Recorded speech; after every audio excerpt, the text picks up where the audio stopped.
একদিন রাতে আমার এলাকার ভাই ব্রাদারদের সাথে ঢাকা থেকে মাওয়া ফেরিঘাটে যাওয়ার সুযোগ হয়েছিল।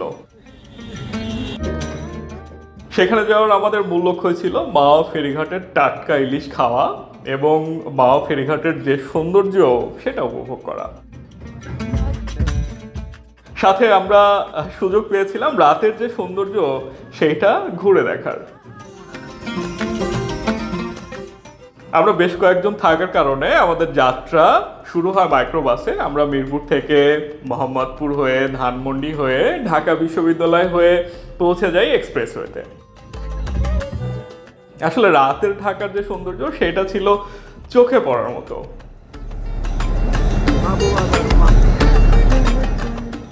আর এক্সপ্রেসওয়েতে উঠতে আমাদের চোখে যেন ঝলক লাগে।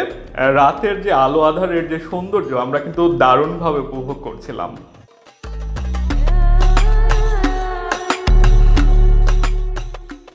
আমরা গানে গল্পে এগিয়ে যাচ্ছিলাম সামনের দিকে।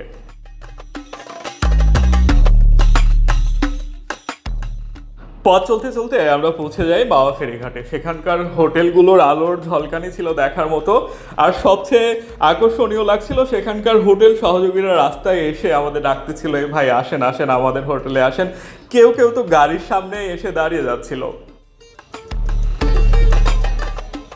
কিন্তু আমরা সেখানে না গিয়ে মাওয়া ফেরিঘাটের সৌন্দর্য উপভোগ করার জন্য আগে চলে যাই যেখানে লঞ্চগুলো নোঙর করা আছে সেখানে। রাত অনেক হয়েছিল, তাই চারিদিকে নিরিবিলি ছিল, সবাই আসলে তখন ঘুমিয়ে পড়েছেন। লঞ্চ ঘাটের নানান চিত্র দেখে আমাদের ফেরিঘাটের একটা ফেরি ঘাটে ফেরার চিত্র দেখার সুযোগ হয়েছিল।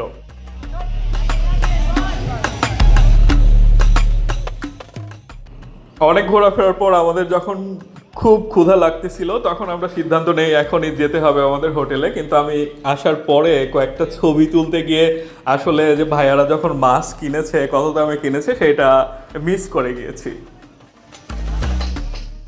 কিন্তু দেখার সুযোগ হয়েছে কিভাবে মাছ কাটে, কিভাবে মাছ পরিষ্কার করে, কিভাবে মাছের ডিম বের করে। সবার পেটে ক্ষুধা থাকলেও কিন্তু সবাই দারুণভাবে উপভোগ করছিল এই পুরো প্রক্রিয়াটা। একটা বিষয় মাথায় রাখবেন, অবশ্যই খাবার যখন তৈরি হবে তখন কিন্তু আপনি কি পরিমাণ লবণ খাবেন, কি পরিমাণ ঝাল খাবেন এইটা কিন্তু বলে দিবেন। আসলে রান্নার পরে এই স্বাদের ইলিশ মাছের লোভনীয় ডিমে যদি লবণ কম হয়, ঝাল কম হয়, তাইলে কিন্তু খুব খারাপ লাগবে। ইলিশ মাছের সাথে আমরা বেগুন ভাজি নিয়েছিলাম, বড় বড় বেগুন ছিল, সেগুলো দেখতে অনেক সুন্দর ছিল। সাথে আমাদের দিয়েছিল ইলিশ মাছের লেজ ভর্তা। ভাজা শেষে প্লেটে সাজানো ইলিশ মাছ কিন্তু দারুণভাবে আকর্ষণ করছিল। বিশেষ করে ইলিশ মাছের ডিম যেন চোখে চোখ রেখে তাকিয়েছিল। তাই আমরা দেরি না করে তাড়াতাড়ি খেতে বসে পড়ি।